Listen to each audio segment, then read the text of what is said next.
Good morning, everybody. It is Tuesday, the 30th of September, 2025. I'm your host, Jason Allen, with today's Traders Daily Discipline.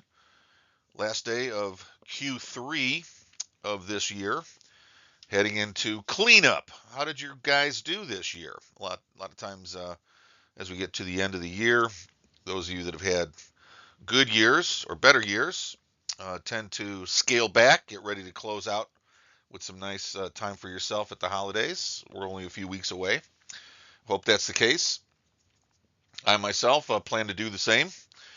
Uh, I don't really know exactly what we've got planned yet, so any suggestions from the audience, feel free to send them in. I've been getting some nice comments and feedback from our listeners, and I really appreciate that because my goal, of course, is to make this the best 5 or 10 minutes 5 to 8 minutes that we can to start your trading day. And any feedback that you want to offer that would make that our product here a little better, I'm open to hearing that. Please send it in. I wanted to go ahead and close out Q3 with one more thought on computers. And I'm going to go ahead and do that right now. Let's get today's quote going to start today's Traders Daily Discipline. There's no reason for any individual to have a computer in his home. Some of you have heard this quote before. It's a classic in the business of computer programming. It was written by or said by a man named Ken Olsen in 1977. He was the president of Digital Equipment. And anybody out there, raise their hand. What happened to Digital Equipment? Where are they today? The reason I wanted to put this up here and to end our conversation we've had the last few sessions on computers and how they relate to the trading environment, I just wanted to make a point that, we as traders have to be very careful where we put our confidence in things that we know have value.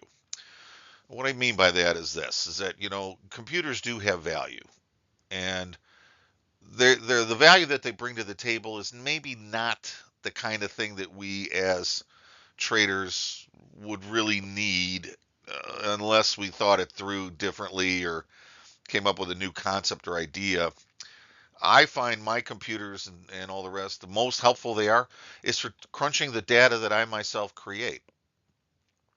Meaning, I want to know things like what's my win-loss ratio, what's my average winning trade, average losing trade, time in a trade, ratio between time in a trade that works and where I liquidate, and time in a trade that doesn't work and where I liquidate.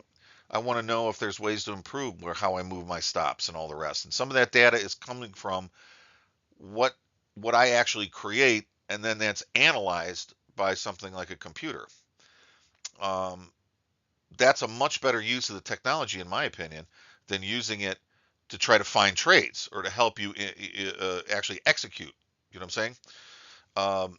Why do I say this? Well, at the time, Ken Olsen was considered one of the great men in the business of computer hardware and software in that industry, in the industry of business machines, and the growth that was happening in the 70s and into the 80s in that field. And he said something that caused people to say, well, why would you not? It's possible. Nobody had any computers in their home at the time. I remember distinctly when the IBM PC first came out, and I honestly, I thought it would be a fad. I didn't think that was going to work. I never saw an Apple IIe until after we had bought PCs for the office I was in. And what is all this all about? Well, over time, PCs and computers became pretty much part of life. Ken never saw that coming. What is it that we're trusting now? Good things that we have in our world and in our environment that we believe assist us to reach our trading goals. What are those good things that in the final analysis, when you really think it through, you're never going to see it coming? It's not worth your time. It's going to cause a problem. You're thinking about something that isn't relative to you maintaining your focus and your discipline and your results. What is it that you hold in your world and life view when you come to this marketplace where you've got something like this brewing in your head? What would that be? Ken wasn't a dumb guy. President of a multinational corporation has to have something on the ball, but his focus was way off when it came to where the industry was going. Think about that for yourself in your trading. You might be good at what you do, you come from a strong background, have an educated history, maybe you're highly intelligent, but are you focusing on stuff heading in the wrong direction so that 3, 4, 5, 6 years from now, you won't be competitive in this field anymore?